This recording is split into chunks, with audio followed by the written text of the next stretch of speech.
और अब वक्त यूपी प्राइम का है। पर्यटन दिवस के अवसर पर सीएम योगी ने प्रदेशवासियों को बधाई दी। मुख्यमंत्री ने कहा कि यूपी में पर्यटन की अपार संभावनाएं हैं।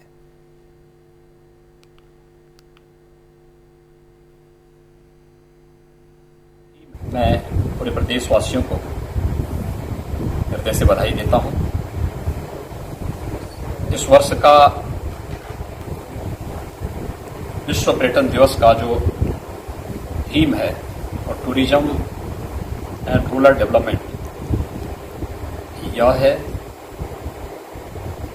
उत्तर प्रदेश देश का आबादी के हिसाब से सबसे बड़ा प्रदेश तो है ही।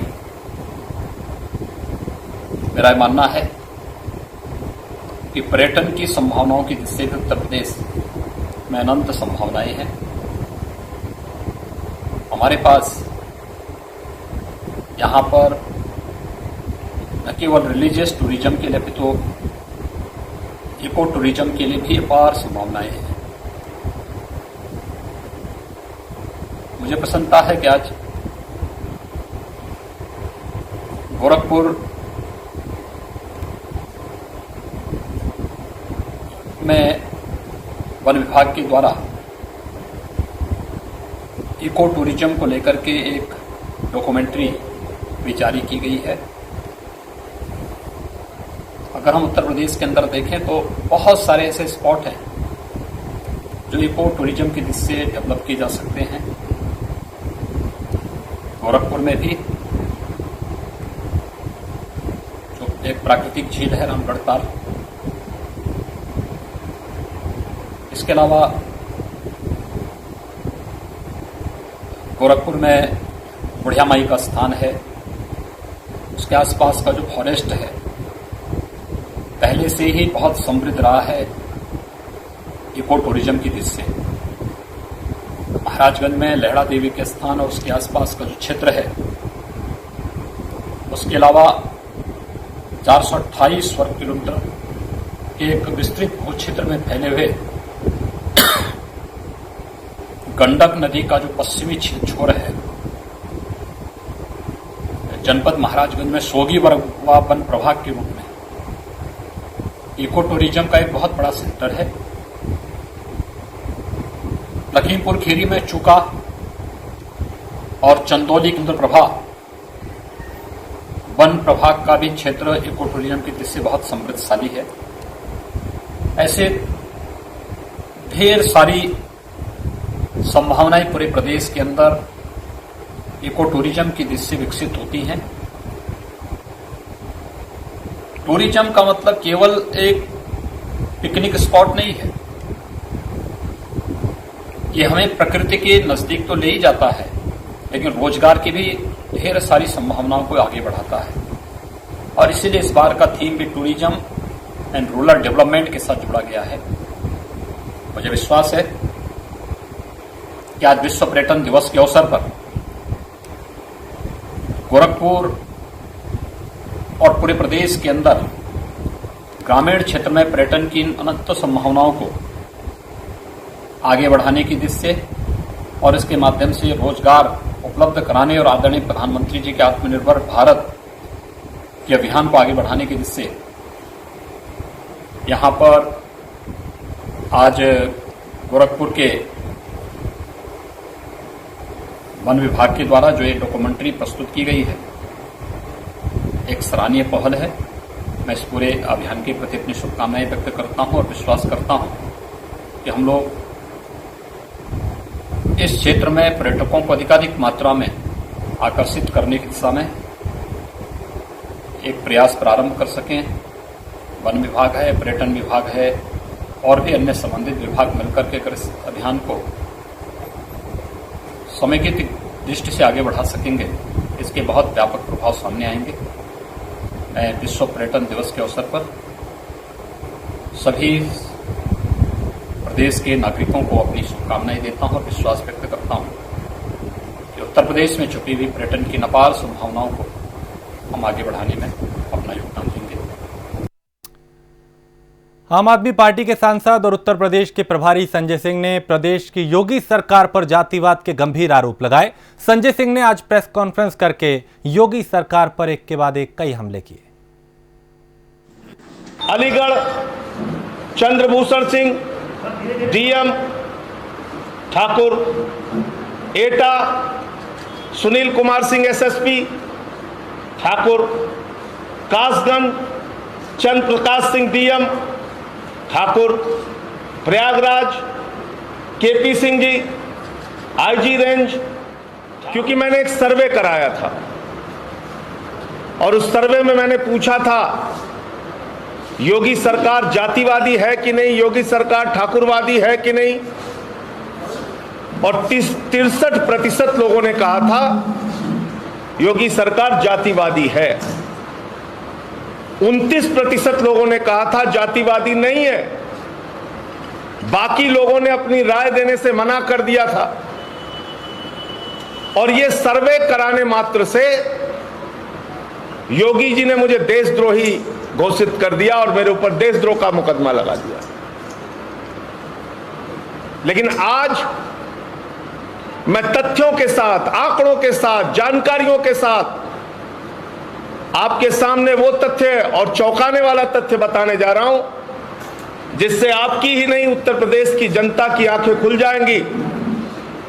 और जो ये देशद्रोह का मुकदमा लिखा गया है उसकी सच्चाई का भी पता चल जाएगा कि मैं झूठ बोल रहा था या योगी सरकार दुर्भावना और द्वेष की राजनीति कर रही है।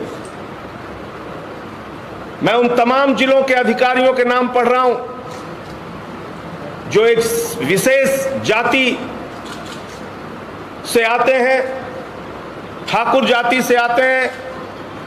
और मैंने बार बार योगी जी से कहा आप ठाकुरों के लिए काम कीजिए लेकिन दूसरी जातियों की उपेक्षा मत कीजिए, उनके साथ अन्यायपूर्ण रवैया ना अपनाइए, 24 करोड़ जनता का ख्याल रखिए।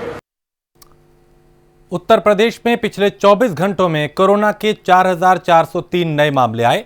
महामारी की वजह से 77 लोगों की मौत हुई, जबकि अब तक 5,594 लोगों की जान जा चुकी है। वर्ल्ड टूरिज्म डे है, तो इस अवसर पर प्रदेश की ओर से माननीय मुख्यमंत्री जी ने वर्ल्ड टूरिज्म डे पर बधाई दी है। टूरिज्म एक ऐसा कार्य है जो हर सेक्टर से जुड़ा हुआ है। इंफ्रास्ट्रक्चर डेवलपमेंट,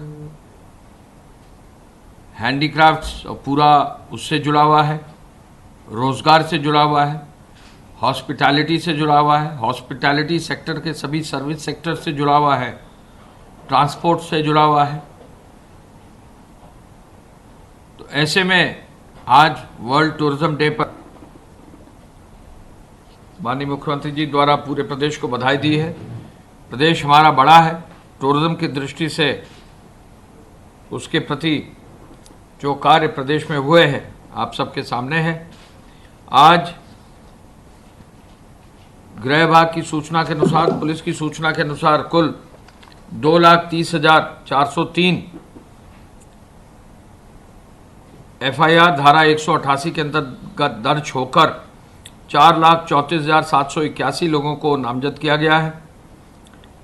कुल अब तक 74,365 वाहन सीज किए गए हैं और 86 करोड़ 17 लाख से अधिक जमा हुआ है। आवश्यक वस्तुओं का लगभग 4,40,000 ऐसे परमिट जारी किए जिससे आवश्यक वस्तुओं की व्यवस्था की जा रही है। ईसी एक्ट में अब तक 930 एफआईआर अब दर्ज करके 448 लोगों को गिरफ्तार किया गया है। फेक न्यूज़ के 2,640 मामले सामने आए हैं। पिछले 24 घंटे में 3 मामले सामने आए हैं। अब तक 105 एफआईआर फेक न्यूज़ के संदर्भ में दर्ज हैं।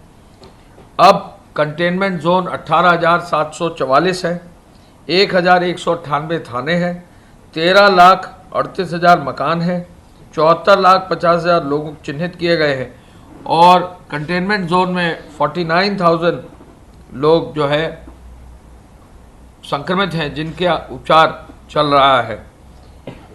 इंस्टीट्यूशनल क्वारंटाइन में 31,687 लोगों को भेजा गया है। गैंगस्टर एक्ट के अंतर्गत प्रभावी कार्रवाई प्रदेश में की गई है। गैंगस्टर एक्ट के अंतर्गत जो अब तक की कार्रवाई की गई है, लगभग 3,160 गैंग चार्ट जिलाधिकारियों द्वारा अनुमोदित किए गए हैं। इन गैंग चार्टों को अनुमोदित करने के बाद आरोप पत्र 1,405 मामलों में आरोप पत्र माननीय न्यायालय को भेजे गए हैं।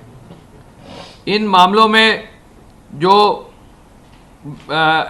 जिन मामलों में गैंगस्टर की कार्रवाई की गई है, उनमें माननीय न्यायालय द्वारा वाद की सुनवाई के लिए स्वीकृत किए गए मामले 463 हैं और इसके साथ साथ जितने मामले अब तक टेकअप किए गए हैं, उनमें जो गैंग हैं, उनकी जो अवैध संपत्ति है, उनके 757 मामले पिछले सप्ताह तक टेकअप किए गए हैं और इन 757 मामलों में 351 करोड़ 59 लाख रुपए से अधिक की धनराशि की अवैध संपत्ति को अभी सेक्शन 14A के अंतर्गत 14 के अंतर्गत कुर्क की गई है और उस पर अब गैंगस्टर जो संबंधित व्यक्ति हैं उनके विरुद्ध कार्रवाई की जाएगी।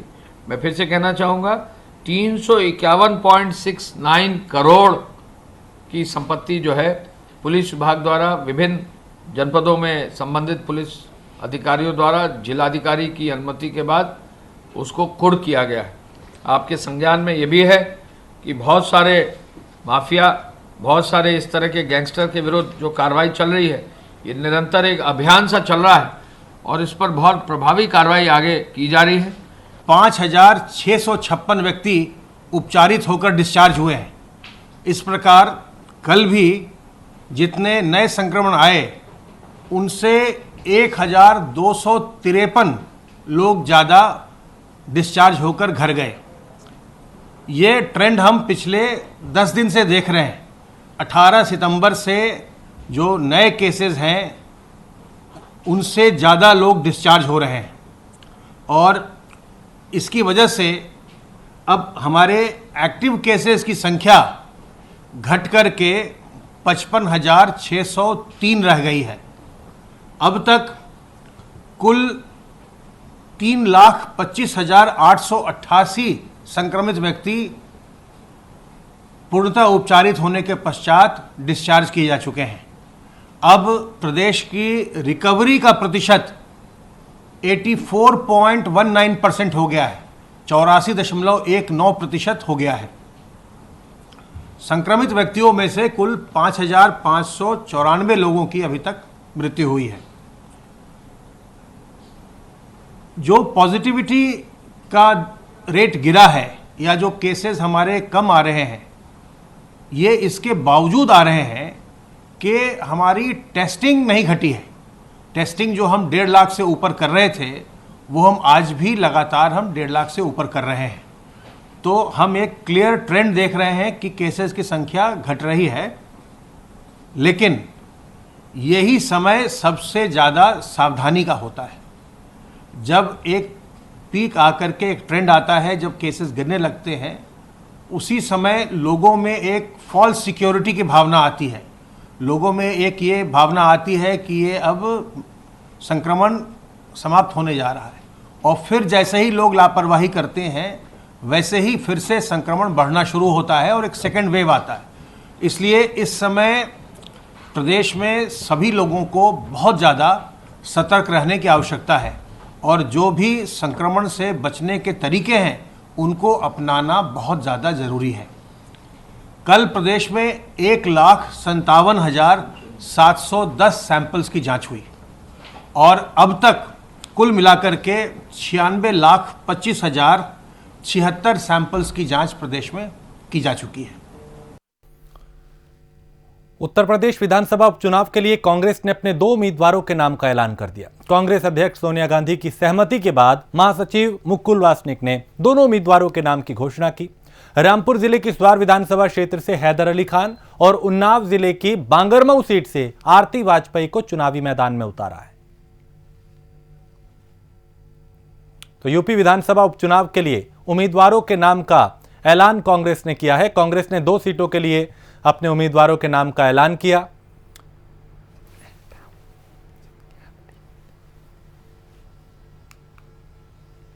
तो उपचुनाव की तैयारियां उत्तर प्रदेश में तेज हो रही हैं। माफिया अतीक अहमद और उसके करीबियों के अवैध साम्राज्य पर प्रशासन का शिकंजा कसता जा रहा है। प्रयागराज के बेली इलाके में माफिया अतीक गिरोह के शार्प शूटर भुट्टू के 50 कमरों के 2 मंजिला लॉज को बुलडोजर चलाकर ध्वस्त कर दिया गया।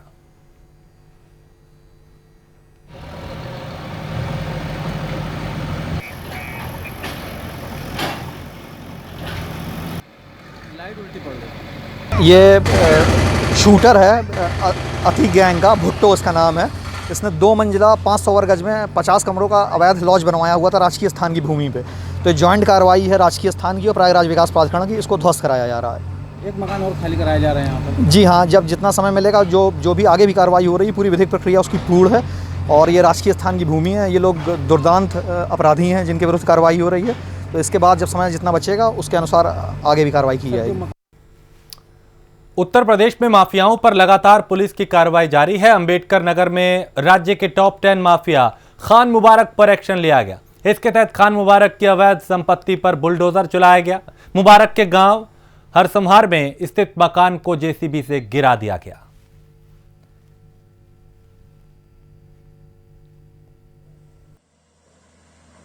प्रदेश स्तर पर माफियाओं के विरुद्ध जो अभियान चलाया जा रहा है, उस अभियान में इस जनपद के सबसे बड़े माफिया खान मुबारक, जो प्रदेश स्तर का भी माफिया है और जिसके ऊपर 35 से ज़्यादा मुकदमे हैं, उसके अवैध तरीकों से अपराध के अर्जित पैसे से जो उसने बड़ी संपत्ति यहाँ पे बहुत बड़ी कोठी मेन रोड पर बना रखी थी आज, और वो गलत पैसों से बनाई गई थी और गलत तरीके से कब्जा करके बनाई गई थी। आज उसके ध्वस्तीकरण का कार्यक्रम चल रहा है।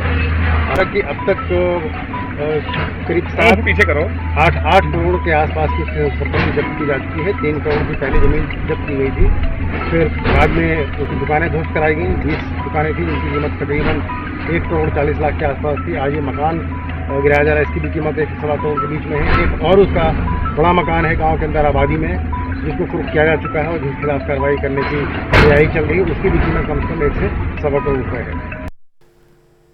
मुजफ्फरनगर में हिस्ट्री शीटर इमलाक पर एसएसपी अभिषेक यादव ने बड़ी कार्रवाई की है। धारा 14(1) के तहत उसकी 25 करोड़ की संपत्ति को जब्त कर लिया गया और छपार थाना क्षेत्र के बरला में 118 बीघा जमीन पर मेडिकल कॉलेज का निर्माण कार्य चल रहा था। पुलिस ने अवैध संपत्ति को सील कर दिया।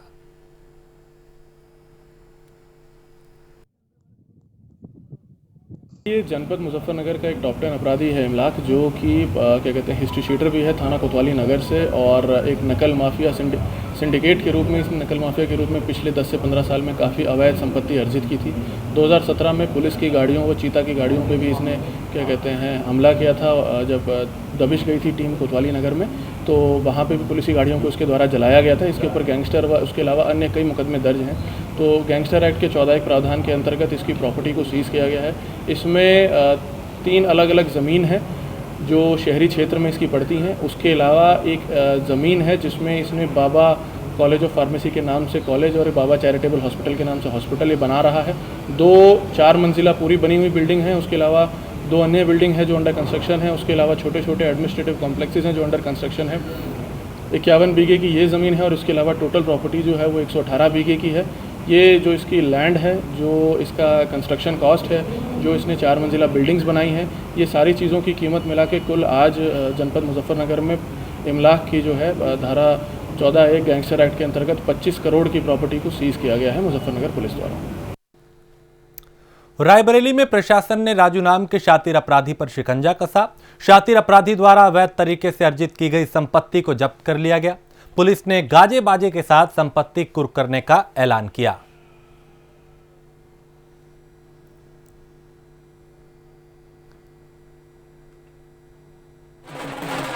जनपद रायबरेली में ऐसे अपराधियों के विरुद्ध जो अपराध से अवैध संपत्ति अर्जित किए हैं उनके खिलाफ अभियान चलाया जा रहा है। उसी क्रम में कोतवाली नगर के किला क्षेत्र में अपराधी राजू कुमार रस्तोगी उर्फ राजू सोनार के यहाँ कि जब्ती गैंगस्टर एक्ट के तहत जब्ती की कार्रवाई चल रही है, जिसमें एक 2 मंजिला मकान और एक लग्जरी गाड़ी की बरामदगी की गई है, यहाँ से ले जा रहा है जब्त करके। यह सारी कार्रवाई जिलाधिकारी रायबरेली महोदय के आदेश से किया जा रहा है। ऐसे अन्य अपराधी जहाँ भी छिपे होंगे उनकी भी स्क्रीनिंग कराई जा रही है पूरे जनपद में, और सभी के खिलाफ कठोर कार्रवाई की जाएगी। सर, ये संपत्ति कितने करोड़ की लगभग 1 करोड़ की संपत्ति अभी तक आकलित की गई है और अन्य चीजों की भी जांच कराई जा रही है। भदोही में प्रशासन ने जिला मुख्यालय के सामने बनी 16 दुकानों और मकानों को जेसीबी से तुड़वा दिया। भारी पुलिस बल के साथ पहुंचे प्रशासन के अधिकारियों ने 16 निर्माणों को जेसीबी से तुड़वा दिया, ध्वस्त कर दिया।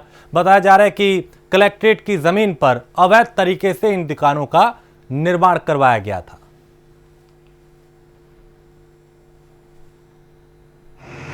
ये 16 मामले थे। ये अधिग्रहण की ज़मीन है कलेक्ट्रेट की, और 16 मामलों में 122 भी चला है, जिसमें तहसीलदार ने आदेश किया है 2-3 महीना पहले, और उन्हीं पर नोटिस 2 बार दी जा चुकी है और उनको सबको पता है। उनको पहले नोटिस दी गई थी, इन लोगों ने लिया नहीं, तामीला हुआ, और उसके पहले भी 122 में प्रोक्लेमेशन जारी हुआ, प्रपत्र RC 20 जारी हुआ, और ये लोग अवैध कब्जा करते चले गए हैं। इसीलिए आज वो सब नियमानुसार अवैध कब्जा आज हटाया जा रहा है। बुलंदशहर में जिला प्रशासन और पुलिस प्रशासन ने हिस्ट्री शीटर मुन्नत की 46 लाख रुपए की प्रॉपर्टी को जब्त कर लिया। हिस्ट्री शीटर मुन्नत पर 28 मुकदमे दर्ज बताए जा रहे हैं। गैंगस्टर एक्ट के अलावा उस पर कई मुकदमे दर्ज हैं, और इस तरह से पिछले कई दिनों में कई अपराधियों के खिलाफ बड़ी कार्रवाई की गई है।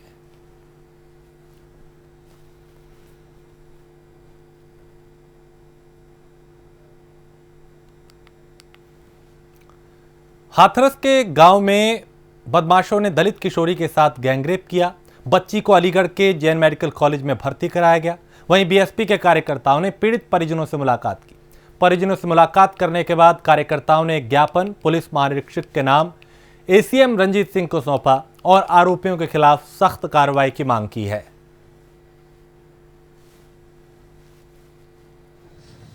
तो उसे न्याय की मांग के संबंध में एक वाल्मीकि समाज की बेटी के साथ जो गैंगरेप के साथ ही बहुत ही क्रूरता के साथ ये जघन्य अपराध हुआ है, इस संबंध में आज बहुजन समाज पार्टी अलीगढ़ और हाथरस जनपद के सभी सम्मानित पदाधिकारी और हमारे वरिष्ठ पदाधिकारियों के साथ पुराने हमारे जितने भी सीनियर लोग हैं, हम सभी लोगों ने आज यहाँ पर एक ज्ञापन दिया है।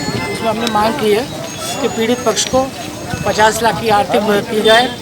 उसके साथ ही जो विपक्षी लोग हैं जिन्होंने इस क्रूरता को अंजाम दिया है, वो लगातार उन पर और उन्हें धमकियां दे रहे हैं कि आगे उनको देख लिया जाएगा। तो इस घटना को संज्ञान में लिया जाए और कड़ी से कड़ी कार्रवाई करने के साथ ही उनके गैंगस्टर की कार्रवाई उन पर की जाए। बहुजन समाज पार्टी के कार्यकर्ताओं और पदाधिकारियों द्वारा आज यहाँ एक ज्ञापन इस आशय का दिया गया है कि जनपद हाथरस में जो एक बालिका थी मनीषा, उसके साथ जो गैंगरेप और जो भी अमानवीय कृत्य किया गया है उसको लेकर के पुलिस कठोर कार्रवाई करे, इसको न्याय दिया जाए। और इन्होंने 50 लाख के मुआवजे की मांग की है। साथ ही साथ इन्होंने ज्ञापन के माध्यम से ये कहा है कि प्रदेश में कानून व्यवस्था को लागू करवाया जाए। और सनवर हत्याकांड का पुलिस ने खुलासा किया है। मृतक की पत्नी और उसके प्रेमी ने ही इस हत्या को अंजाम दिया था। दोनों को पुलिस ने गिरफ्तार कर लिया है। पुलिस ने पिस्टल और कारतूस भी बरामद किए हैं। प्रॉपर्टी को लेकर यह हत्या की गई थी और 22 सितंबर को ही इस युवक की हत्या की गई थी। फिलहाल पुलिस ने इसका खुलासा करते हुए उसकी पत्नी और उसके प्रेमी को गिरफ्तार कर लिया है। प्रॉपर्टी को लेकर बताया जा रहा है यह हत्या की गई थी। 22 सितंबर को हत्या की वारदात को अंजाम दिया गया था। तो बुलंदशहर के सनवर हत्याकांड का पुलिस ने खुलासा किया है। मृतक की पत्नी और उसके प्रेमी ने मिलकर इस वारदात को अंजाम दिया था। दोनों को पुलिस ने गिरफ्तार कर लिया।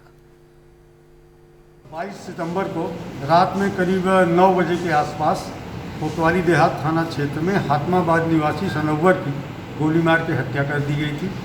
हत्या के समय इनकी पत्नी, मृतक की पत्नी उसके साथ थी, जिसको दवा दिला के वापस आ रहे थे। और इस प्रकरण में बहुत गहराई के साथ हमारी स्वाट टीम और थाने की पुलिस ने प्रयास किए।